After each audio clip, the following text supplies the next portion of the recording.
Assalamualaikum warahmatullahi wabarakatuh. Nama saya Aziza Nurul Haq dengan NIM 1172060015. Pada kesempatan kali ini saya akan menceritakan bagaimana proses pembuatan bahan ajar yang telah saya buat. Bahan ajar yang saya buat yaitu bahan ajar berbasis komputer, di mana penggunaan komputer menjadi alat utama dalam penggunaan bahan ajar ini. Kemudian cara pembuatannya jika saya rangkum terdiri dari 6 tahap. Yang pertama adalah mencari sumber materi, yang kedua adalah mendesain konsep, yang ketiga adalah mencari animasi pendukung, yang keempat adalah membuat naskah atau narasi video, yang kelima adalah pengeditan, yang kelima adalah review, yang keenam adalah proses ekspor video menjadi MP4. Selanjutnya saya akan mencoba menjelaskan materi yang terdapat pada bahan ajar tersebut. Secara garis besar, pada bahan ajar diceritakan ada sebuah anggur yang ingin mencoba memperkenalkan kepada manusia bagaimana sih urutan sistem pencernaan yang terjadi pada manusia. Kemudian buah anggur tersebut melewati mulut, kerongkongan, lambung, usus, dan juga kolon. Nah, pada organ-organ dan saluran tersebut, dia menceritakan apa yang terjadi di dalam sana. Nah, secara garis besar, sistem pencernaan itu terbagi menjadi dua, yaitu organ dan saluran. Untuk organ terdiri dari mulut, kerongkongan, lambung, usus, dan kolon. Nah, untuk pencernaannya terdiri dari kelenjar pankreas. Nah, secara garis besar, di mulut ini terjadi pencernaan secara kimiawi dan fisika. Kimiawinya dengan enzim dan fisikanya dengan gigi. Di gigi terjadi proses pencernaan membentuk molekul yang awalnya besar menjadi lebih kecil lagi. Nah, enzim yang terdapat pada mulut yaitu enzim amilase, di mana enzim amilase ini mengubah amilum menjadi glukosa. Yang glukosa ini siap digunakan oleh tubuh di proses di metabolisme oleh tubuh. Begitu.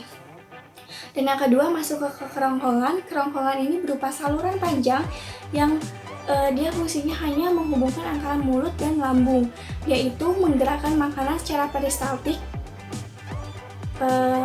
atau gerakan meremas-lemas sehingga makanannya itu turun dan jatuh ke lambung. Di lambung terjadi pencernaan secara kimiawi, yaitu di lambung itu dihasilkan sekresi HCl, di mana HCl ini berfungsi untuk mengaktifkan pepsinogen menjadi pepsin. Yang selanjutnya, pepsin itu dapat mengubah protein menjadi pepton. Selain itu, selain HCl dan pengubahan protein, terjadi juga penggumpalan kasein susu dengan enzim renin.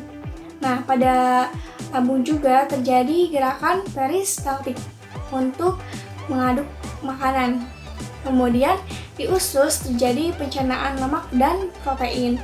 Nah, ada enzim-enzim yang terdapat pada usus. Salah satunya adalah yaitu sakarase, maltase, laktase, dan eripsinogen. Sakarase itu mengubah sukrosa menjadi glukosa, maltase itu mengubah maltosa menjadi glukosa, laktase itu mengubah laktosa menjadi glukosa, eripsinogen itu mengubah pepton menjadi bentuk yang lebih kecil lagi, yaitu asam amino. Kemudian masuk ke pankreas, usus besar. Kemudian masuk ke usus besar, di mana di usus besar ini terjadi proses pembusukan makanan dan pemadatan makanan atau penyerapan cairan yang kemudian ketika sudah siap akan terkumpul pada organ yang bernama kolon, di mana kolon ini akan memberi sinyal kepada otak jika memang waktunya sudah harus dikeluarkan. Gitu. Proses pengeluaran sisa pencernaan ini disebut defekasi. Gitu. Kurang lebih materi yang terdapat dalam bahan ajar yang saya gunakan sebelumnya. Saya mohon maaf yang sebesar-besarnya karena dalam penyusunan bahan ajar ini masih jauh dari kesempurnaan, masih banyak kekurangan. Maka dari itu saya berharap teman-teman semua di sini dan juga dosen pengampu mata kuliah untuk memberi masukan agar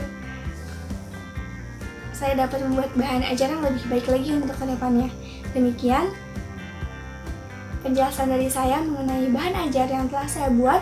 Mudah-mudahan bermanfaat. Billahi taufiq wal hidayah. Wassalamualaikum warahmatullahi wabarakatuh. Sampai ketemu di video selanjutnya.